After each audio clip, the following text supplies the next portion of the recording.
Hi, ಇದೊಂದು eco sports car. ಇದರ ಡಿಕ್ಕಿ ನನಗೆ ಹೇಗೆ ಓಪನ್ ಮಾಡೋದು ಗೊತ್ತಾಗ್ತಾನೆ ಇರಲಿಲ್ಲ. ಅಂದರೆ ಇಲ್ಲಿ ಯಾವುದೇ ಸ್ವಿಚ್ ಇಲ್ಲ. ಬಾನೆಟ್ ಓಪನ್ ಮಾಡಲಿಕ್ಕಿತ್ತು, ಇಲ್ಲೊಂದು ಕೆಳಗೆ ಸ್ವಿಚ್ಚಿ. ಆಮೇಲೆ ಇಲ್ಲಿ ಬೇರೆ ಗಾಡಿಯಲ್ಲೆಲ್ಲ ಇಲ್ಲಿ ಸೈಡಲ್ಲಿ ಬರುತ್ತೆ ಒಂದು ಡಿಕ್ಕಿ ಓಪನ್ಗೆ.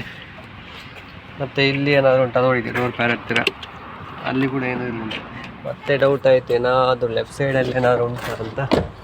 ಅದಕ್ಕೆ ಪುನಃ ಲೆಫ್ಟ್ ಸೈಡ್ಗೂ ಹೋದೆ.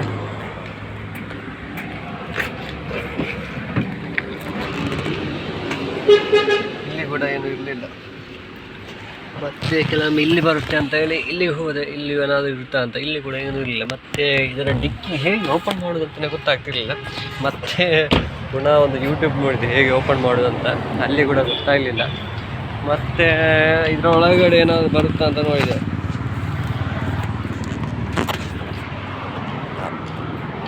ಅಲ್ಲಿ ಇಲ್ಲಿ ನೋಡಿದೆ, ಎಲ್ಲಿ ಏನು ಕಾಣೋದಿಲ್ಲ.